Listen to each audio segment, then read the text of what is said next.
nos primeiros 3 meses da quarentena no Brasil, os divórcios consensuais em cartório, eles aumentaram. E aumentaram significativamente, 54% entre maio e julho desse ano.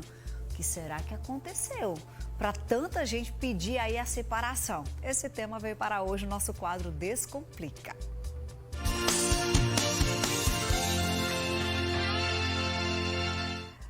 Conosco mais uma tarde a nossa psicóloga amada, Janaína Ferreira. Oi, Jana, boa tarde. Oi, Fernandinha. A gente fica pensando assim, imagina se tivesse carnaval com tanto solteiro, hein?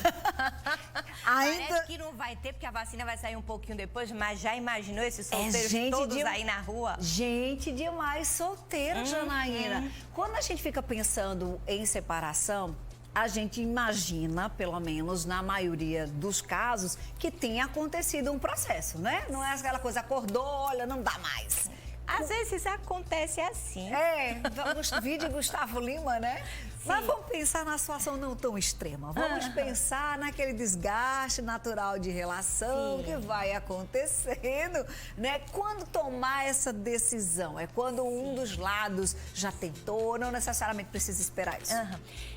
O casamento ele pode ir desgastando, como você falou, e muitas vezes a pessoa vai percebendo uma mudança, mas não se atenta ao que está acontecendo, porque são tantas outras demandas, Fernandinha. Trabalho, filhos, estudo, finanças. E aí quando você percebe que há uma lacuna entre os dois, não tem mais conversa, não se faz mais planos juntos, não tem projetos para futuro, cada um tá no seu caminho. Não partilha mais o dia, sabe?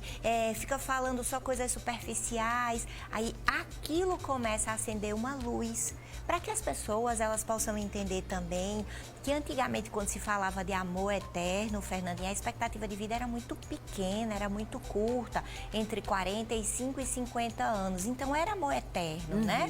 Mas hoje, a gente, graças à tecnologia, à ciência, a pessoa vive até 80, 85 anos, a expectativa de vida aumentou bastante. Então, que os amores, eles sejam eternos, como diz a música, enquanto dure, nesse 20, processo de felicidade, 15, 25, e são amores eternos, sim, né? Agora, Janaína, quando a gente traz o contexto de 2020 da pandemia, a gente sabe que a pandemia mexeu muito com as pessoas, porque mexeu na rotina, mexeu na vida financeira, mexeu na escola dos filhos, enfim. E talvez essa realidade também tenha desarrumado as relações. Sim. A gente entende, né, que todo mundo tinha projetos. Sabe você começou a falar de segunda-feira. A gente faz projetos de 2020, 2021, 2022. E quando começou, todo mundo tinha seus projetos. E o que acontece? As pessoas, elas ficaram frustradas, porque acabou com muito projeto. Aquele curso que você queria fazer, aquela viagem, aquele investimento que você estava pronto para abrir e não abriu. E isso gera muitas vezes raiva, isso gera frustração. Aí bota esse combo aí dentro de casa. Duas pessoas com frustrações, raiva, desilusões, que não estavam convivendo tanto tempo, e bota mais as crianças, a dificuldade financeira. É desastroso, né? Então, quando cada um tem, eu saio 8 horas, volto 10, da noite, às vezes, porque vai para uma faculdade, limita um pouco o tempo de convivência. Quando chega, os assuntos são bem importantes e pertinentes, né? Mas quando você coloca 24 horas, cada um com seus defeitos e com seus dessabores da pandemia, aí é fogo e gasolina. Por isso que tem muita gente dizendo assim, eu conheci o meu marido agora, na pandemia, eu conheci minha esposa. Só que nesse conhecer, muitas vezes é um desconhecer, né, Janaína? Você descobre que você não conhecia bem, né? É verdade. O que eu tenho a dizer em relação aos casamentos, né? Que ainda eles estão existindo, mesmo com a pandemia.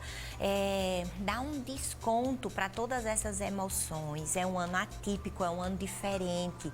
É um ano que foi para todo mundo. Eu escutei uma moça dizendo, conversando comigo, que era como se estivesse trocando o pneu do caminhão andando. Foi desse jeito. jeito, a gente foi aprendendo várias coisas nesse ano. Então, quem tá junto, dá um desconto, conversa, entende o que está acontecendo. Muitas vezes, Fernandinha, a gente tem tristeza, mas a tristeza se veste da raiva, de raiva. Entendi. Muitas vezes a gente tem raiva, mas a tristeza, né, se veste de tristeza. A raiva se veste de tristeza. E aí a gente não sabe direito o que está acontecendo. Então, tenta descobrir, né? Vai lá na medida que o seu parceiro ou sua parceira está um pouco estranha, arruma alternativas para ver o que é.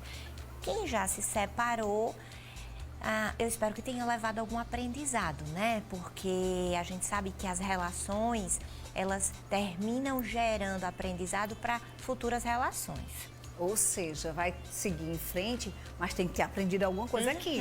A nossa diretora está aqui falando sobre culpa. Sim. Às vezes, numa separação, é apontado, não, a culpa é dela, a culpa foi dele, ele fez isso.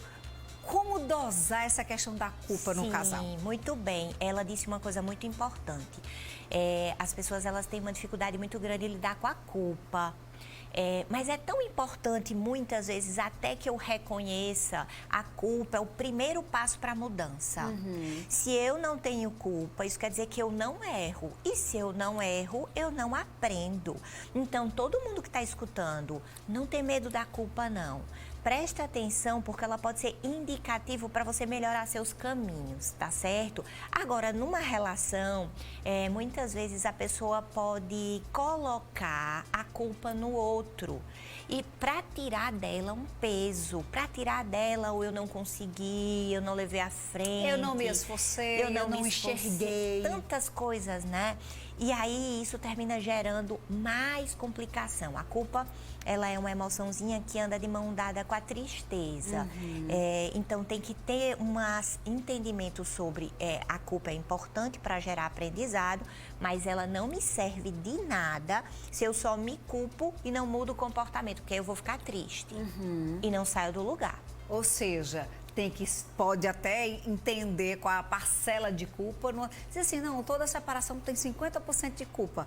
É complicado colocar um percentual Não é complicado, não. É difícil, porque a gente está quantificando a emoção. Sim. É difícil, né? Mas é tão importante. Então, pergunta, quantos por cento de culpa eu tenho? Quantos por cento de culpa meu parceiro tem? Mas aquela pizzazinha é importante? É, muito importante, né? Então, pega a pizza e diz assim, eu tenho 70% de culpa, minha parceira teve 30% ou vice-versa.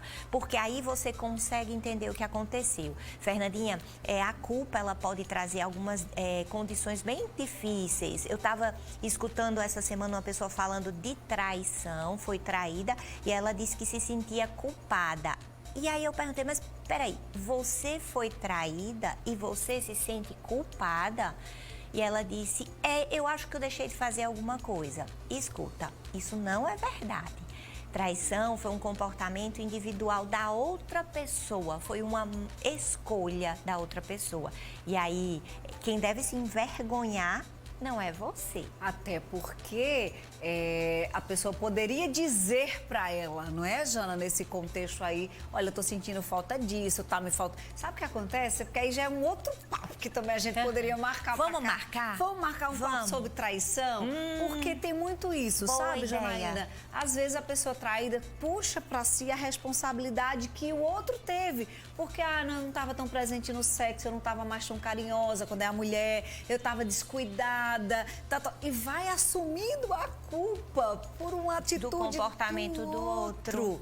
Já acertamos o papo da próxima quarta-feira. Meu Deus, e foi no ar, né? Espero que ninguém pegue, né? Isso, Fernandinha? Tomara, mas se pegar tem nada não. Deixa eu falar que o assunto é importante, a gente está ajudando a construir pessoas melhores, né, Janaína? Verdade. Que recado você daria para quem está assistindo o programa hoje, que se separou, está vivendo uma crise conjugal? O que é que você diria de maneira geral? Tá, para quem está vivendo uma crise conjugal, agora nesse momento de pandemia, que como a gente ainda sabe, está vivendo, as pessoas estão tentando uma normalidade, mas a gente entende que não parou, então pode ser que tenha aí uma outra condição ainda, então paciência, tolerância e escuta. Sim. Tá? Para quem se separou, é uma situação difícil, Fernandinha, porque é uma situação que mexe com todas aquelas emoções da perda, até que tenha a aceitação, né? Que primeiro nega, ele vai voltar ou ela vai voltar, e às vezes o outro já tá anos-luz lá na frente e a pessoa fica ali empacada. Aí tem tristeza, tem raiva, aí tem barganha, luto, né? até a aceitação. Então mexe com tudo isso e aí você precisa dar espaço para fechar ciclo. É muito importante dizer adeus. É muito importante entender que quando a gente fecha ciclo, isso termina sendo resolvido psicologicamente na nossa mente e isso libera você para viver novas coisas. Por isso que tem pessoas que dizem assim, olha, já terminou, mas eu preciso dizer para ele. Eu preciso, ele já tá embora, mas eu preciso ter uma conversa. Porque às vezes isso para outra pessoa fechar o ciclo, É verdade. Né, e se não tiver oportunidade, diz para cadeira, diz para o celular, manda um e-mail sem destino, faz alguma coisa. Mas se isso é importante para você, fecha seu ciclo. Tudo certo. Um beijo, meu amor. Até semana que vem falando de traição. Isso, boa. Boa. Eu adoro que as coisas vão, né? Um assunto vai puxando o outro, de repente a gente tem a pauta da próxima semana. Se copiar, tá tudo certo. Vamos passar lá no portal D5.